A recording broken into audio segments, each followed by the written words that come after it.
Hey folks, my name is Jürgen, aka NerdAndProudOfIt, and Destiny has brought you to my channel today so we can talk about the Time Walk. We've been talking about high-end reserved list cards for a couple of days now, and I am very interested in the subject. I'm super interested in what's happening in the market, so I want to continue this conversation. And based on your feedback and on your comments, you are very interested in this as well, which is awesome. So today we're going to talk about the Time Walk. Last video we talked about the Mox Sapphire. I will link to that video at the end of this video if you want to see what the conversation was about for the Mox Sapphire. But today it's about the Time Walk.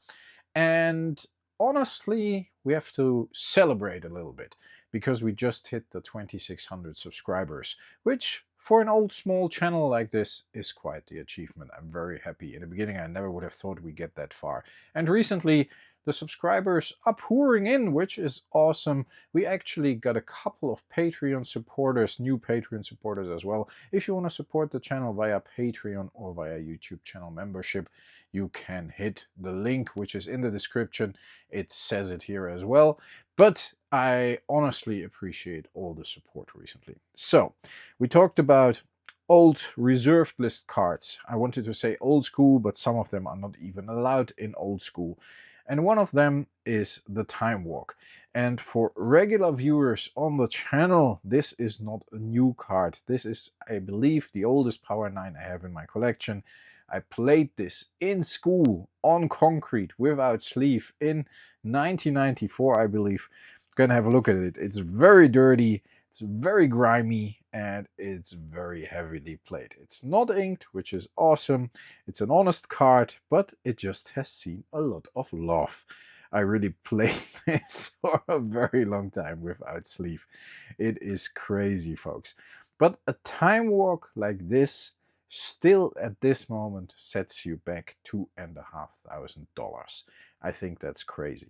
We've been talking about the old reserved list cards, high-end reserved list cards, Power 9, Mishra's Workshop, Library of Alexandria, Candelabra of Taurus, cards like that, and they all have gone up in price. Some of you said, yes, we've seen this as well. I hope the prices would stay stable a little longer because I wanted to get a few more cards. Some of you said, yeah, if a couple of cards sell, you don't really talk about a price spike. It has to be a buyout. I don't believe that because cards like this are not readily available on the market at any given time.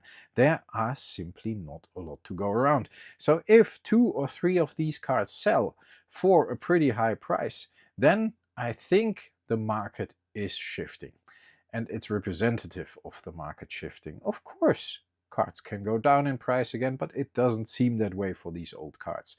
Everything seems to be going up. I don't say it's going to the moon. I'm not going to say this is a $10,000 card in a couple of years.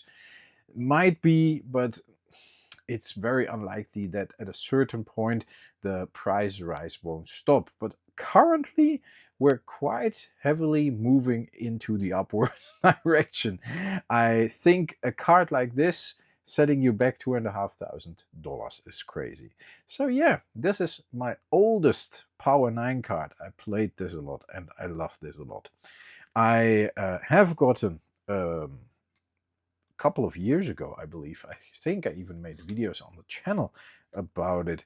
I've gotten a near mint Time Walk because it's actually one of my favorite Power 9 cards, to be honest. I think it's an extremely good card, and the interesting thing is, of all Power 9, this is still one of the cheapest together with the Mox Pearl.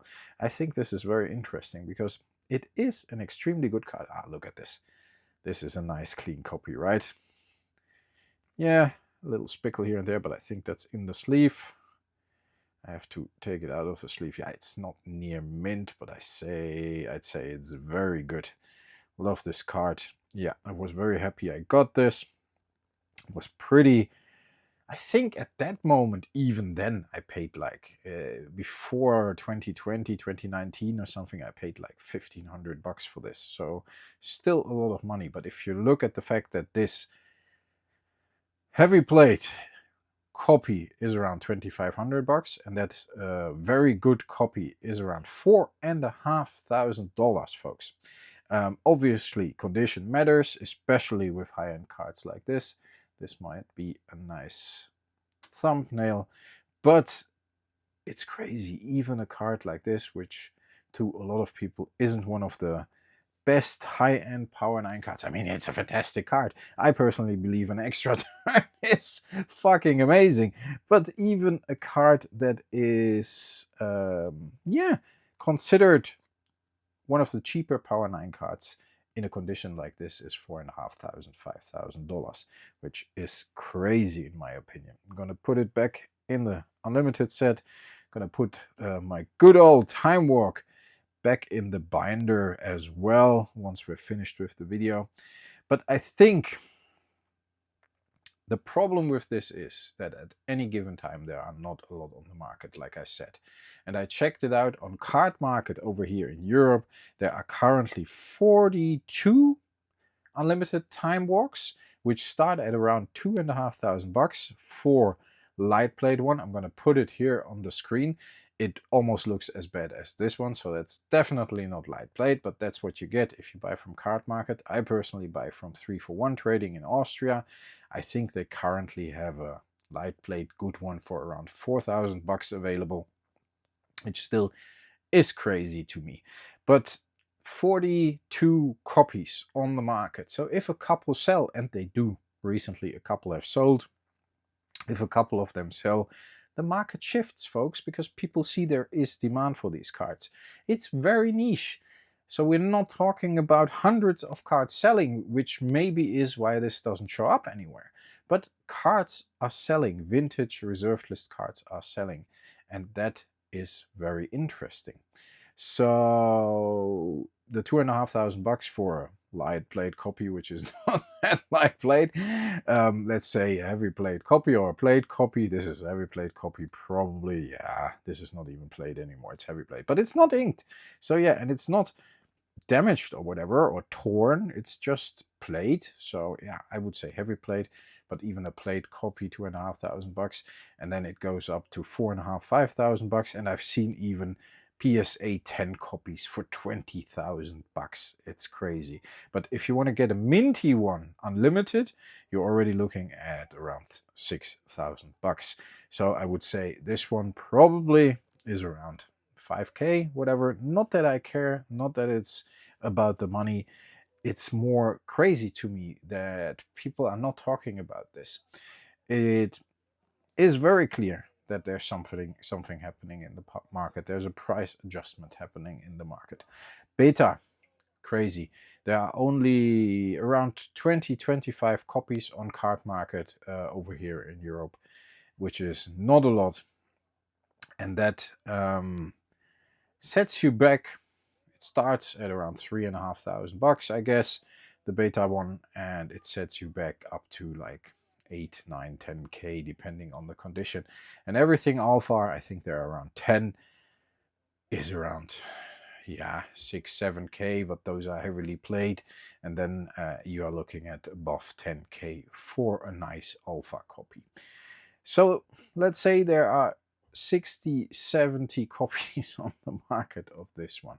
100K could wipe out the complete Time Walk market, at least over here in Europe, if you look at Card Market. Combine that with the American market, but I believe at any given time, the rough numbers are probably a little higher because the American market is a lot bigger, obviously. But if you combine all of Europe, it's not that small of a market neither. So there is a trend happening of these cards getting more expensive. There is a lot going on in the market, apparently. People are not talking about. To me, I said this before, I don't make these videos to start any panic or whatever, but I personally am very surprised that Vintage is strong, that Vintage has recovered from the MTG 30 disaster, and there apparently is confidence in the Vintage market. Because it didn't look like that for a very long time. And cards like this getting more expensive, interest rising for cards like this is pretty amazing to me. And honestly, I think deserved. because everything vintage is fantastic. It's nostalgic. It's the start of Magic the Gathering more than 30 years ago. Cards like this is what the whole game is about. That's why the reserved list is very, very important as well, because there's a mythos about the Time Walk. It is not a card that you can get very easily. It's not impossible. You can focus on it. And again, for 2,500 bucks, that's less than 4 Hobbit collector boxes, or 3 Hobbit collector boxes if they are 1,000 bucks. You can get a card like this. And I think the price adjustment needed to happen. If modern stuff, recent stuff, sealed stuff that is artificially scarce is a couple of $1,000 a box, or around $1,000 a box, or even $700-800 a box, a card like this that is 33 years old, I guess, should be worth something, in my opinion. That's my opinion. Everything here is my opinion. This is not financial advice. You know what I mean, folks. I'm very curious. Let me know in the comments what you think. Time Walk, I think, is a good example of a card that is actually always, or has always been, one of the cheaper Power 9. At least that's how I experienced it. I'm not sure how you experienced it. But to me, I don't get it. I never got it, because I think it's one of the best Power 9 cards, and Extra Turn is so good. It's always a match winner if you wanted to, if you time it right. So let me know in the comments, what do you think about a card like this actually going up in price? And also let me know in the comments what you want me to talk about next. I probably will talk about more Power 9. There are a couple of Moxes I saw sell, and yeah, for quite some interesting prices. So there's a lot to talk about there. And personally, I would like to talk about some not so high-end reserved list cards as well, which are actually moving. Even non-reserved list cards. I mean, it's crazy that some uncommons, commons, playables, even unlimited, are about $100 a piece or whatever, if you want to find the near mint one. Nah, uncommons are 100, commons are like, yeah, for a common terror unlimited, you still pay like 10-15 bucks if it's near mint. So it's weird to me. Yeah, let me know in the comments what you want me to talk about. Stay healthy, folks. Stay frosty. Thanks a lot for listening. I appreciate all the support. If you want to continue watching, I'll link to the Mox Sapphire video at the end of this video. And I talk to you soon. Bye, folks.